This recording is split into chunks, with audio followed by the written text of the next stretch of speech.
Okay guys, in this video, pakita ko lang yung simple installation nitong dashcam. Front and rear camera. Full HD na siya.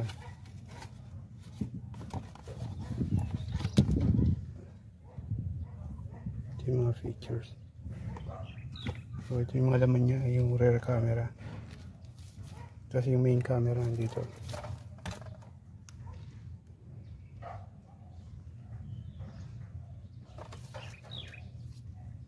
Tapos ito yung isa power, sinasakta sa cigarette lighter port, pero hindi natin siya isasaksak doon. Gamit tayo ng fuse top para walang nakalitaw na wire. So kailangan mo rin ito, extension. By the way, yung fuse top na gagamitin, ang size nya micro. Ang different ng micro sa mini, yan, ito yung micro.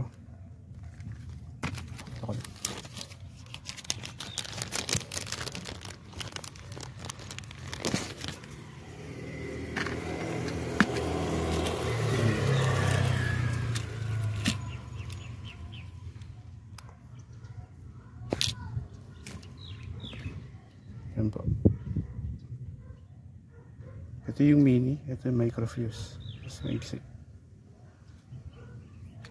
Kailangan mo rin siyempre ng fuse puller. So, let's go. Balik na yung dashcam, nakakabit na siya. Ayan. Nakasabit lang siya dyan sa stock na dash, na rear view mirror. Gamit yung goma. Tapos, ito yung sa likod na camera wire. Tapos ito yung sa power. So, yung dalawang wire na yan, ipapalusutin lang natin dito. Sa headliner, sisingit lang. So, ganyan. Tapos yung power na wire, mula dito, pababa. Hanggang niya sa ilalim. Papupuntahin lang. Tapos yung isa naman, yung wire para sa rear camera, patatakbuhin dito. Hanggang papunta sa likod. So, yun muna. Nailisot na natin yung wire dito ilalim. Para pagdating dito, gagawin mo ito, tatanggalin mo yung goma, hatakan mo lang konto. Ito, nakaklip lang naman yan para may singit mo yung wire.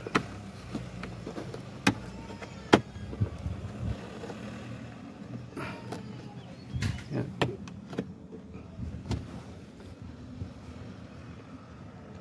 Singit na siya. So, ang mangyayari ngayon, yung isang wire, pababa, papunta doon, yung power. Tapos yung isang wire naman, nilulusot dito, papunta sa likod. Ilagay muna natin yung papunta sa power. So, nailusot na natin sa ilalim yung para sa power dito. Yan. Bili ko na rin yung goma.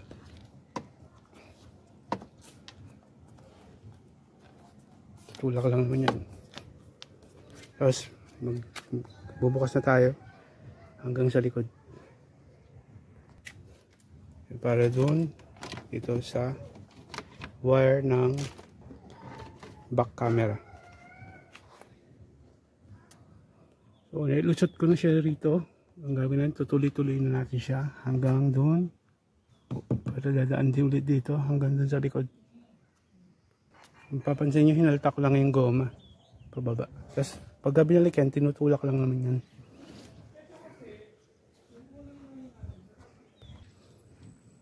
So after mailusot dyan sa likod, yun dito, ilulusot naman natin dito sa goma papunta rito.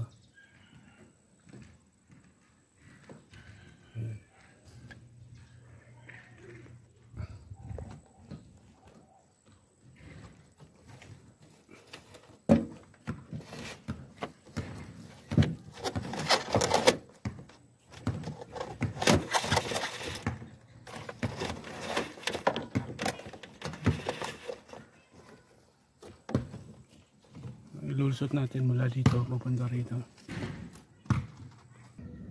Yun, kung nahirapan kang palusutin, gamit ka ng cable tie, palusutin mo dyan. Tapos itali mo electrical tape. Tapos pwede mo siyang haltakin para may lusot. So after malusot sa goma, babalik mo yung goma niya para hindi papasokin ng tubig. So after natin may ilusot yung wire, mula dito, papunta dito, may tinanggal lang tayong takip. Siya. Takip dito. Maglulusot tayo ng alambre mula dito. Ganyan. Para mahaltak natin yung wire. Papunta dito. So, naglusot.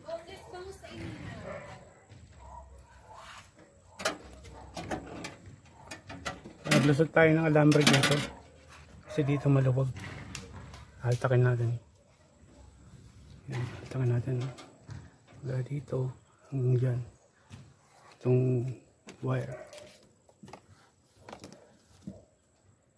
So pag hinaltak, yan. Lagyan mo lang ng tape.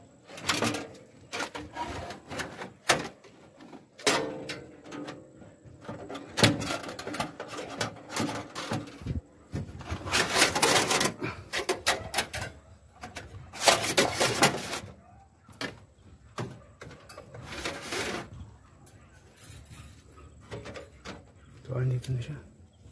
So, ito, binalik ko na.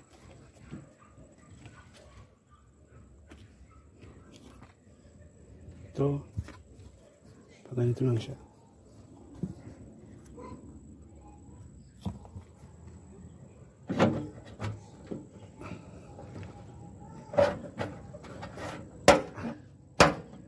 Yan, nakabalik na. So, dito na tayo banda.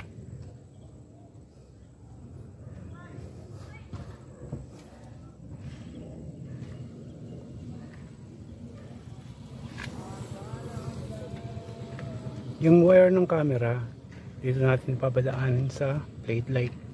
Tutulak lang siya para lumabas. Tapos ilulusot yung wire ng camera. Mamaya na natin siya i-set up. Ang mahalaga, nakabit na. Ilusot na natin yung wire. By the way, yung tinanggal ko dito, takip lang siya, hinahaltak lang. Kasi mga nakaklips lang siya. Yun. Haltakin mo lang siya. So, ito na yung extension. Pinutol ko na. Tapos kinuha ko lang to, yung female. So, yung gitnang part, yun yung positive. So, kung ano yung wire na connected dun sa gitnang part, usually yun yung may stripe. Yun yung positive. Tapos yung pure black, yun yung negative. Yun yung ilalagay sa top sa body ground. So ito, naikabit na yung rear camera. Yan. So, siyempre, pinesto muna yung camera. Ito, may sticker siya para may pwesto mo. Tapos, i-screw mo para hindi matanggal. Yung wire niya, nilusot yan doon sa plate light.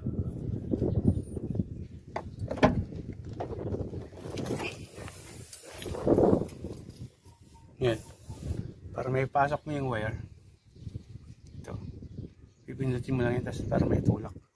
Pipindutin mo lang yan para may tulak mo yung plate light. Tapos, ito na yan. Dinugtong na. Kasi ito yung trigger sa reverse. Dito siya. Sa reverse light. Sinuksok lang yun. Tapos nilagyan ng cable tie para hindi kumalaw. Sa gitnang wire or kulay pink. Tapos yung cover, babalik mo na. Mga nakaklip lang naman yan. Pagdating mo naman sa pag-power ng dashcam, yung fuse top, ayan, kinabit ko na dyan. Na number 2 fuse para sa cigarette lighter. Bali, doon sa fuse top, dalawang fuse ang nakakabit dyan. Isang para sa supply nung dashcam, saka yung fuse na rin ng cigarette lighter. Doon siya nakakabit. Yan. Tapos yung ground, hanap ka na lang ng bolt na paglalagyan mo para dun sa ground. Tapos ayun na yung extension, nakakabit na yung ano, yung sa power supply nung dashcam. Para magawa mong maayos yan, ito siya. Para magawa maayos yan, yan, tatanggalin mo lang to. Nakaklip lang naman siya eh.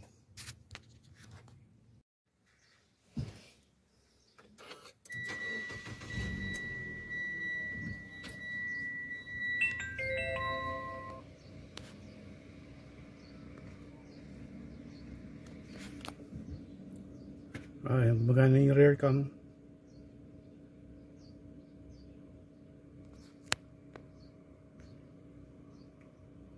Front camera.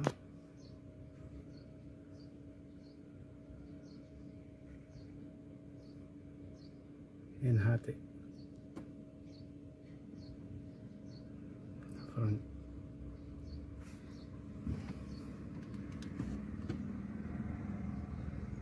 Yan sa reverse. Magana rin.